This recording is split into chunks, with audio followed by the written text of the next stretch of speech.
महिलाలకు నేను ఒకటి చెప్తాను. फूल नहीं चिंगारी है हम भारत की नारी, फूल नहीं चिंगारी है हम भारत नारी है, फूल नहीं चिंगारी है हम भारत नारी है.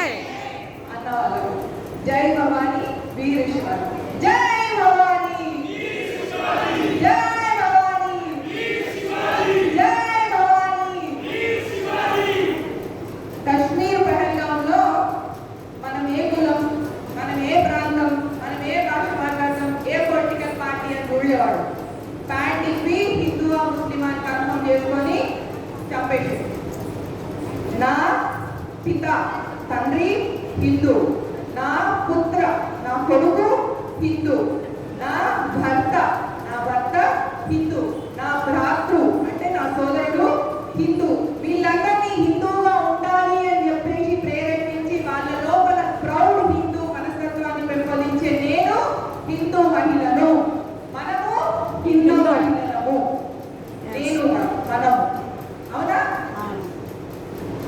మన మీద 800 సంవత్సరాలు ఒక జాతి, ఒక తుర్కులు, ఇస్లాంలు, రజాకర్లు తెలంగాణలో దాడి చేసి 200 సంవత్సరాలు ఇంకొక మతం వాళ్ళు దాడి చేసి, వాళ్ళు చేసిన దాడులలో ఒక ముఖ్యమైన దాడి అదేంటిదంటే హిందూ మగవాళ్ళు హిందూ ఆడవాళ్ళను భర్త చనిపోయిన తర్వాత భర్త శవంతో పాటు అగ్గిలోకి తోపిస్తారు.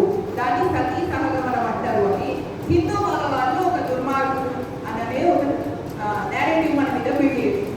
రాణి అహల్యాబాయి 29 సంవత్సరాలకు భర్తను కోల్పోయిన విధవ మొత్తం ఒక రాజ్యాన్ని తను పాలిస్తూ మిగతా సామంత రాజులందరినీ కూడా తను ఒక తల్లిలాగా కంట్రోల్లో పెట్టుకొని యావత్ హిందూ సమాన్ని కాపాడగలిగింది.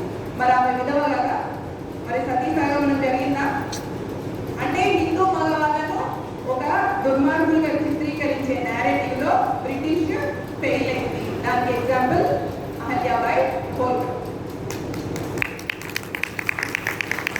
మన సంస్కృతిలో చిన్నపిల్లలు బాలాగా, పెళ్ళైన స్త్రీనైతే సుహాసిని పూజ చేస్తాం. అదే